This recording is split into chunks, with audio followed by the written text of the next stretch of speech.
Hello বন্ধুরা বন্ধুরা আজকে কি কি রান্না বান্না করেছি আপনাদের দেখাবো, কিন্তু আজকে শুভ দুপুর বলবো না, কারণ আজকে অনেক অনেক দেরি হয়ে গেছে। শুভ দুপুর আর নেই বন্ধুরা। এই রান্না বান্না কমপ্লিট করে আমি স্নান টান করে চলে এসেছি আপনাদের শুভ দুপুর জানানোর জন্য, কিন্তু শুভ দুপুর আর নেই, শুভ দুপুর জানাতে পারবো না আর। তা যাই হোক, আজকে কি কি রান্না করেছি আপনাদের দেখিয়ে দিই। দেখা, গরম গরম ধোয়া ভাত, ধোয়াটা উঠছে না কিন্তু গরম আছে, কেননা ভাতটা প্রথমেই করেছি তার জন্য। গরম গরম ধোয়া ওটা সাদা ভাত। তারপরে হচ্ছে দই কাতলা।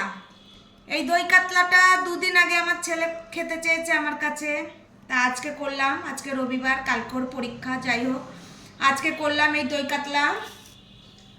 তারপর হচ্ছে লাউ শাক। দেখেন, লাউ শাক একটু আলু দিয়ে, চিংড়ি মাছ দিয়ে, পোস্ত দিয়ে হালকা ঝোল ঝোল মতো করেছি বন্ধুরা। এই লাউ শাকটা খুব ভালো লাগে খেতে, হালকা ঝোল করেছি। আর তারপরে আছে এই দেখেন, শোল মাছ দিয়ে লাউ দিয়ে।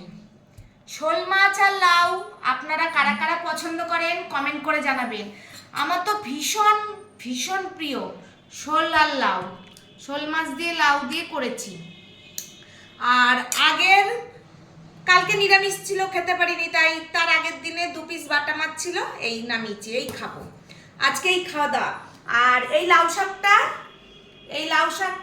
দেখা, এই লাউ শাকটা আজকে করার কথা ছিল না, কিন্তু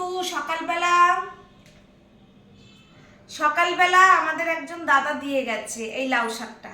এবার কি করব, কালকে তো আমি বাড়িতে সেইভাবে থাকবো না, আস্তে আস্তে অনেক লেট হবে, তা রান্না বান্না করার সময় পাবো না, তাই আজকে করে নিলাম বন্ধুরা। এত রান্না, আজকে যা খাবো থাকবে, কালকে খেয়ে নেব, কালকে রান্না বান্না ঝামেলা করব না। এই হলো আমার দুপুরের মেনু, দই কাতলা, চিংড়ি মাছ দিয়ে পোস্ত দিয়ে লাউ শাক আর শোল লাউ।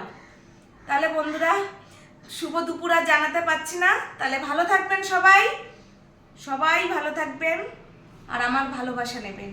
তাহলে বন্ধুরা টাটা।